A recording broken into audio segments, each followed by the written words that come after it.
There are many things in our faith that are confusing to people. And one of the things that is most confusing to people is in the area of forgiveness, forgiving one another. Why it's confusing is because, unfortunately, forgiveness has become optional. I hear it all the time. Well, I don't feel like forgiving. I don't feel I can forgive. Or they put conditions. I'll forgive when the person kisses my butt. Or I will forgive when the person repays me. Or I will forgive if the person... And I hear all these things, but I think this is really poorly taught. In our religion, and this is clear in the first reading, the second reading, the gospel reading, the theme is clear. Forgiveness is a commandment. Why am I not seeing more shock in your faces? It's not an option. It's a commandment. You will forgive. The parable's clear. Should you not have had mercy on your fellow slave as I had mercy on you? That's, God speaking. Jesus states in the Beatitudes, "Blessed are the merciful, for they shall obtain mercy." See, we like getting God's forgiveness, but we have a hard time showing it to others. And when we refuse to forgive, it isn't us harming the person. We're actually harming our relationship with God. That's what we're harming when we refuse to forgive. It's important, in order to make the transition to forgiveness, from anger to forgiveness, to make a transition in our hearts and in our minds from being the victim to being a survivor. That's important that we recognize. That may take some time, but we have to be in the process. Because if we keep saying, well, I'm a victim, look at what the person did to me, it's not going to work. Now, be clear, forgiveness and mercy doesn't mean ignoring the offense or the crime, pretending it never happened. No, it means refusing to let someone else's sin define our lives, limit us. Forgiveness feeds and strengthens our hearts. Being merciful as God is merciful means learning to see others more and more as God sees them. Now, healing may require the use of a psychologist or a counselor or a professional to guide us. Please make sure that if you're going to see a psychologist, a counselor, or a professional, that person doesn't have to be Christian, but they do have to recognize the expectations of Jesus Christ. If they don't know, let them know. I have to move towards forgiveness. That is not an option for me as a Christian. I can tell you that in confession, I often get people confessing, I cannot forgive. And when I ask, why not? The most common response I get is, Father, I don't feel it. And of all the times that I say what I'm about to say, it's in the context of forgiveness. I don't care about your feelings. God does not care about your feelings. And you see the person in the confessional,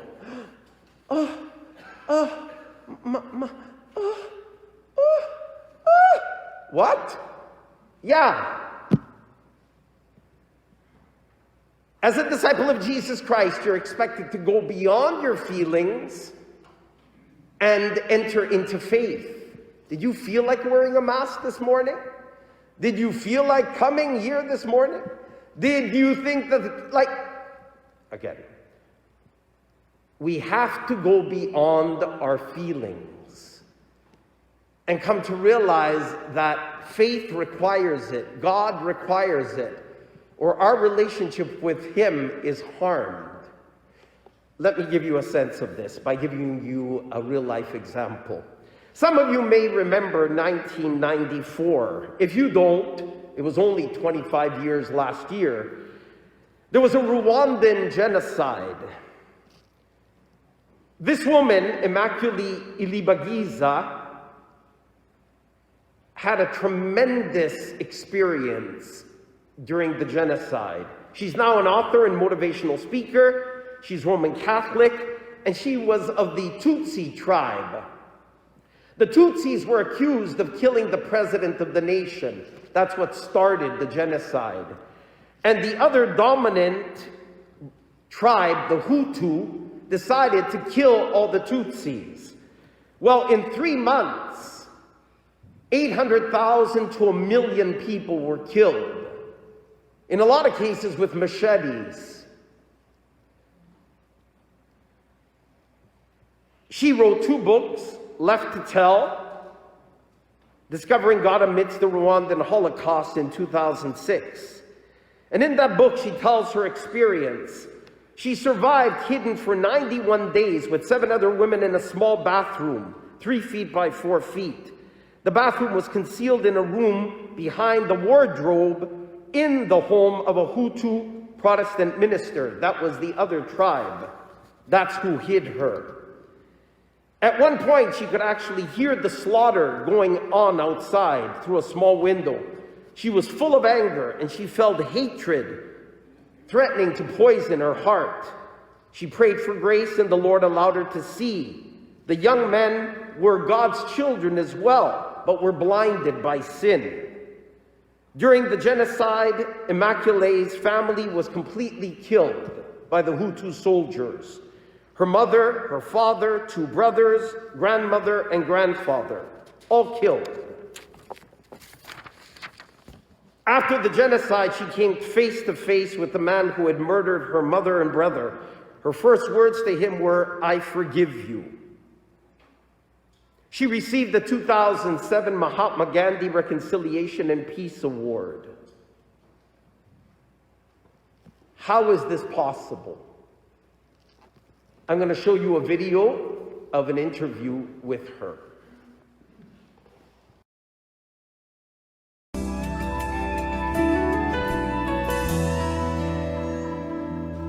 Today, we begin a series called I Forgive You, with the story of a woman who forgave in the midst of unthinkable circumstances, the genocide in Rwanda in 1994.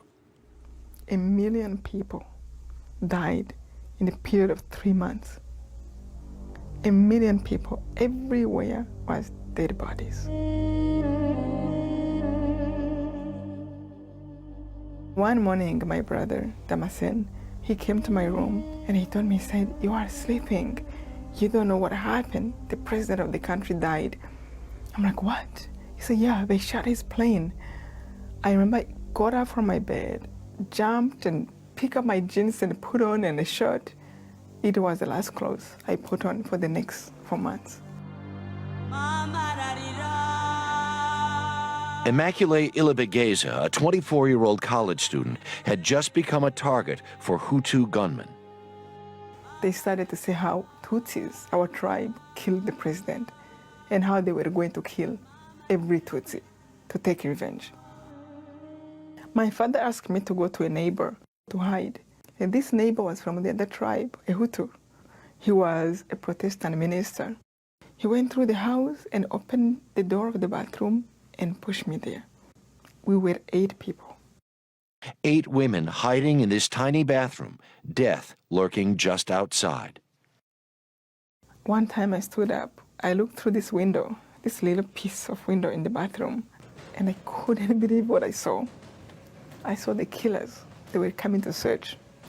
It was about maybe 300 to 400. They were going through the window like, wow, wow, wow, going. And they screamed loud like, "We're going to kill Tutsis. We're going to find them." To know that somebody who is coming to kill you, I mean, you are facing death in a few minutes. I remember in that moment I said, "God, if you are real, if you exist, don't let them find the door of the bathroom. They searched for 2 hours and they left. For me, it was that moment that gave me back my faith. Immaculée prayed every day for 91 days. Our Father, who art in heaven, hallowed be thy name. But there was one part of the prayer she could not bring herself to say.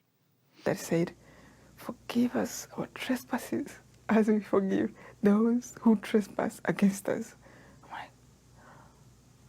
Those who trespass against us as we forgive. What am I saying? You mean people who trespass against me are my neighbors who are killing me? But while she was still in the bathroom, Immaculée had an epiphany. You being mad at them, you getting angry, wanting to do what they're doing, doesn't change a thing. Something just was so clear in that moment that told me everyone has a chance. Just to know that there is a chance this person can see the truth. That allowed me to let go that anger. And we are joined live in the studio by Immaculée Ilivigieza, who is also the author of 2 books, Left to Tell and Led by Faith. Good morning. Good morning. You're trapped inside this bathroom. Yes. You have no idea when you're going to get out. You pray this prayer every day that when it comes time to forgive those who would trespass against you, you cannot do it. I couldn't do that. Could not say the words. Yes. What changed in your heart that made you say, even though death is outside my door, even though my family has been destroyed by these people, I will open my heart to them? You know, when I said that prayer, I realized that one time it was a prayer that God Himself, our Lord, gave us. And when I said those, I remember that, you know what? I want you to help me to forgive. Help me out. And when I was able to open my heart just to help me out, that is really when I understood that these people are going through a state of mind I cannot go in. Right. And I want to understand what is going on in their hearts. And you know, when you try to understand, that is the only way you can really find forgiveness. It's the other verse in the Bible, Lord, forgive them, for they know not what they do, Yeah. is what Jesus said. Still, we might, in any of our circumstances in everyday life, you are in the middle of a war. Your family, by and large, has been killed by these people. These people want to kill you. How do you find that spot to say, I don't hate you? You know, the hatred, I went through a moment of rage. I went through a moment of when I wanted to kill them, just like they did to me. But especially that moment when I realized that I am lying. I'm saying words I can't do. And I really went on my knees and asked, help me out. That is when I found in my heart that it was possible to understand that the state of mind they're going through, I don't have You don't have it. I don't have it. And I don't have to hate them for me to find justice. Just to reset this war, you're Tutsi. Hutus Hutus. are on a rampage. Hundreds and hundreds of thousands of people are killed. So many people in this land. Tutsis hate Hutus. Hutus hate Tutsis. Yes. But there's a person we want to bring out who's an old friend of yours. Alphonse Mukanzanga, right? Who you know, who is Hutu, who you found through the UN and became friends with. And you haven't seen in a long, long, long, long time.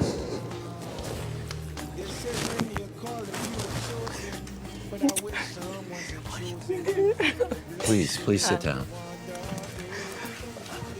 Hutu, Tutsi. What did it mean to you to have someone from another tribe and in a world, in a country at war, say, I don't hate you. I don't hate you for who you are and who your people are. What did that mean? I can say that at the beginning, I didn't believe her, that she was really sincere. But after a few days, I saw that her love for God, her faith and forgiveness touched really my heart. And I believed that she really wanted to be a friend to me, and she really liked me. You're two people. Can two people change? 4 people change? 8 people change? And on and on and on, because people could see that the two of you love each other, I truly, despite everything else. definitely, I truly believe that, because many people, even in my family, they ask me, what's going on? You know, you like her? I'm like, she's my best friend, and I really trust her. And I've seen people, friends, who have come to really realize that, you know what, let's make a step to understand the other person. Because when you forgive, you can be objective and really see that the person who have hurt you doesn't mean that their whole tribe are like that, or their whole people from their country, or their whole race. Right. And that's what I have found when I was able to let go that anger. And would that lesson be able to be learned with the Palestinians and the Israelis and all the other places in the world where there is just so much hatred? Thank you both. And it is possible to forgive. I have gone through that. It is possible. Thank you both for being here today. Thank you so much.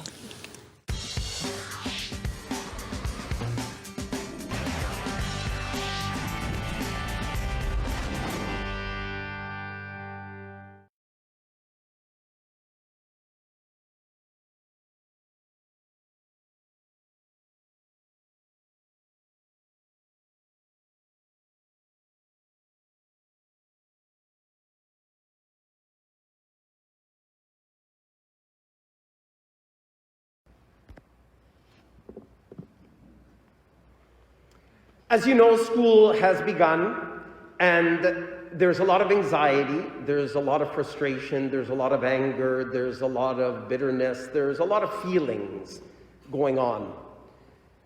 Be careful as you train your children to do God's will, to do what is right. Be careful, because what I'm finding with parents often today is they give in to their children's feelings too easily. And they're actually teaching them to base their decisions based on those feelings. We are disciples of Jesus Christ. Our primary variable in our decision-making process is God's will, not our feelings. Like I said, when I run into these people in the confessional and they hit me with their feelings and can't forgive, I say to them often, careful, because if your feelings dominate, do you think she wanted to forgive these people? She felt like forgiving them? No. But because of our faith in our Lord, because of what our Lord did for us on the cross, because of his commandments, it is an expectation, it is a commandment to forgive.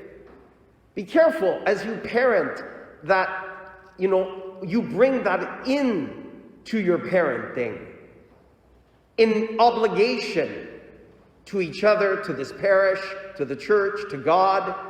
Be careful, because it is expected. It is a commandment. It's very unique as disciples of Jesus Christ. Love your enemy. Tough commandment, but a commandment of Jesus Christ. When I test the kids on the commandments of Jesus Christ, I frequently bring up that one, love your enemy. We have to give an example of this, especially in the home. My joke to my couples is always the same. Love your enemy is a tough commandment, especially when the enemy lives in your house and is called your spouse. Make sure that that forgiveness is there for each other. Because if you're only forgiving each other as husband and wife when you feel like it, what example are you giving to the children? Vlad will give you the part 2.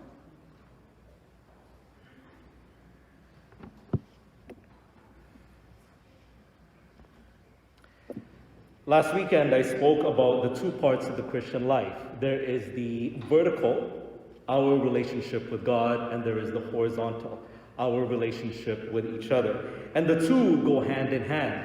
And the parable that Jesus presents to Peter this Sunday is a beautiful summary, is a perfect summary of these 2 elements of the Christian life coming together.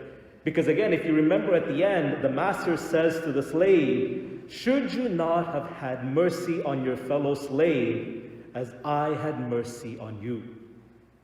The whole basis of the fact that the slave was expected to forgive his neighbor's debt is because, which is the horizontal aspect, is because his own debt was forgiven by the master, which is the vertical aspect.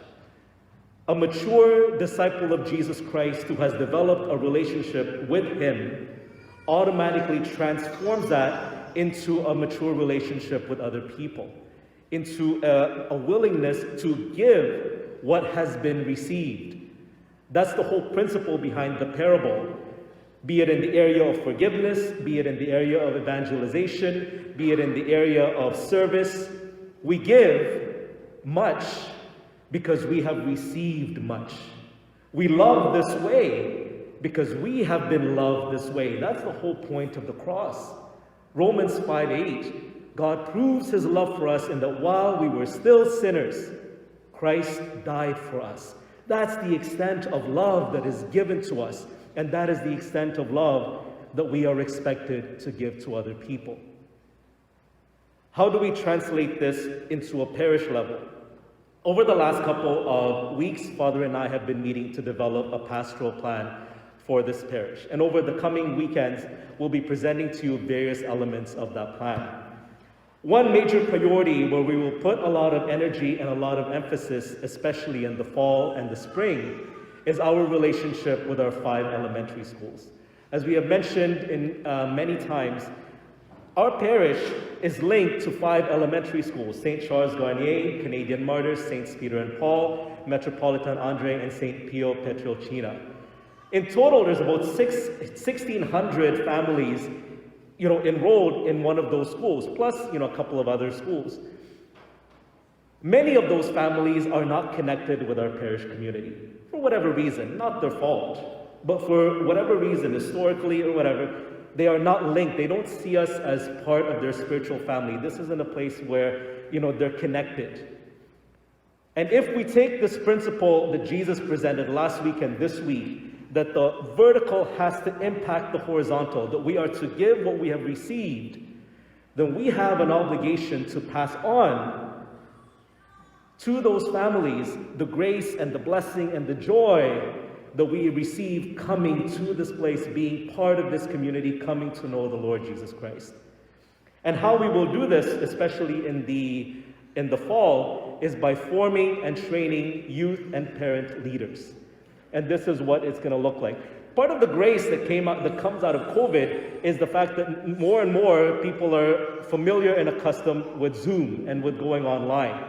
So we're going to take full advantage of that by presenting 2 programs, and a leadership program for parishioners for 2 specific groups. One for young people, ages 12 to 18, and our goal is to get 100 of them. And the second is for parents who have a child enrolled in one of our elementary schools. Even if your child is not enrolled in one of our elementary schools, but you are a parent of a child who is in primary or secondary, I would encourage you to consider being part of this. It'll be over a span of 7 weeks, 7 to 8 weeks, 1 hour a week online. It will be in small groups, and it'll be very informal. Nothing too serious. We'll have a lot of fun for parents. We might even have a wine thing over it or whatever drink you enjoy. But the whole point of it is we want to bring you together, the parents that are here, that come to Mass, that are involved in our parish community. We want to bring you together so that we can form you, we can equip you, because not only are you connected to this community, you are connected to the school communities, and you know the parents that are there. And we want you to be the linchpin. We want you to be the bridge between our parish community and the school community, so we can strengthen that partnership. We can strengthen that and use that in order to get them more connected here. The idea behind this is quite simple. If you're walking down the street and a random stranger comes up to you and says, "You should try this drink. I really like it. I've tried it. It's amazing. You should try it." The likelihood of you saying yes to a stranger coming up to you, especially in this context, is 0 to none. But if your friend, if your family member, if your loved one comes up to you and says, "You should try this drink. I've tried it. It's really good," the likelihood of you saying yes is much, much higher. That's the link that we have to make with our school communities. That's the link that we have to make with our parents. That we want to form youth leaders and parent leaders who will then connect with the school communities. And so this is an opportunity and a challenge for you to step up, especially if you fall within this demographic. We have an obligation as disciples of Jesus Christ to give what we have received. The sign of a true Christian is not only when we develop and nurture the vertical aspect of our spiritual life, but when that vertical aspect overflows into the horizontal, when our experience of the love of God overflows into how we love other people. Because if this part is missing, if this part is not developed, then we've not understood and internalized the parable this Sunday, the teaching on reconciliation last weekend, and the whole point of a mature spiritual life. On top of that, we also need facilitators who will help me with the program. And this is for any age. Again, this will all be online from the comfort of your own home. We'll be working together. We'll have a lot of fun. But we're looking for facilitators, no different than communion or confirmation teachers. So my info is there. You can email me at vlad@peterandpaul.church, message us on Facebook, especially if those who are watching online, you're already on Facebook, you're already watching us online. So either comment on the video, comment on the live stream, or message us online. And step up. This is the opportunity to step up. This is the opportunity to get involved. This is a time when you should be taking out your phone and taking a screenshot of this so that you have my email and you have our contact info. The ones who sign up are the ones who internalize and understand what is expected of us. Because be it in the area of forgiveness, be it in the area of evangelization, we can't stop at receiving. What we have received, we have an obligation to give. The forgiveness we have received, we have an obligation to extend to others. The grace we have received, we have an obligation to share to others. That's the whole point of what it means to be a mature and full disciple of Jesus. The second aspect, on a more concrete kind of level, we need more volunteers to screen and clean the church. It's getting cold, it's getting colder, and more events are coming up. We have baptisms coming up, we have First Communion ceremonies coming up, and God love our volunteers. Our volunteers are so dedicated, but we need more. And again, this is an opportunity to step up. I know it's not the most glamorous thing. It's not the most glamorous thing to do. Like, you're literally cleaning after people. But again, if you understood, he got down on his knees and washed disciples' feet. That's what's expected. If we understand that, if we understand that the God of the universe bent down so low in order to serve us, cleaning pews, coming in early, is nothing. But that's the whole point. We give because we have received. We bless because we have been blessed. So I strongly encourage you, especially if you're younger, given that, again, it is getting colder. Teenagers, young adults, 20s, 30s, teens, even if you're watching online, it's time to step up. It's time to translate this into this. It's time to translate being blessed to now being a blessing to others. And this is the opportunity and the challenge that we place before you. And as I mentioned over the last little while, that we're looking for videographers, we're looking for photographers to help us create content for our online presence. If that's something that if that's a gift and a skill that you have, or if you know someone who has that gift or skill, we encourage you to sign them up for that. Again, should you not have had mercy on your fellow slave, as I had mercy on you? That's the whole point, the vertical and the spiritual. We have to give what we have received. We have to bless as we have been blessed. It can't just end with coming to Mass. It can't just end with prayer. It can't just end with, me and Jesus and me, and that's it. That has to translate into loving service to others, be it in the area of forgiveness or be it in the area of evangelization. God bless you.